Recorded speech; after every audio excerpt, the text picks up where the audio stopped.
All right, moving along to some other headlines we're following for you on this Thursday morning to Capitol Hill now, where President Trump now in a standoff with Congress. Yeah, both sides are sharing their side of the argument here. Let's get right to Ron. He's got details on this. Hey, Ron. Yeah, apparently he was really upset about the Senate and its War Powers Act. And so he went to Capitol Hill with a couple of things on his mind. That was one of them. This meeting, to say it was tense, really not so much tense inside the Senate, but there were reports of a couple of senators with some pretty loud complaints. He did manage to get the Senate to re-vote on that War Powers resolution. His argument was, what kind of a message does it send to Iran if I'm being tied up by the Senate when we're trying to negotiate a wrap-up to the war? He's also pressuring Congress to pass the Save America Act, which would require voter ID.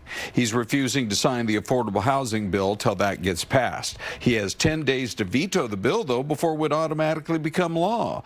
The meeting left some Democrat lawmakers. Now, this was a meeting with Republicans, but even on the other side, some Democrats were pretty upset. We like our leader. We like everybody really in the room. I don't like a few people, but that's okay. I think you know who they are. Sign the bill, Mr. President. Americans want housing costs to go down. Senator Elizabeth Warren of Massachusetts speaking there. Meantime, President Trump going to be meeting with House Speaker Mike Johnson in a few hours as his top legislative item on the agenda hangs in the balance. It all comes as the president's now accusing oil companies of not moving fast enough to lower gas prices based on what's happened to the price of oil, which did dip now below $70 a barrel. He feels like those prices at the pump should be coming down a lot faster, guys. Well, they should be.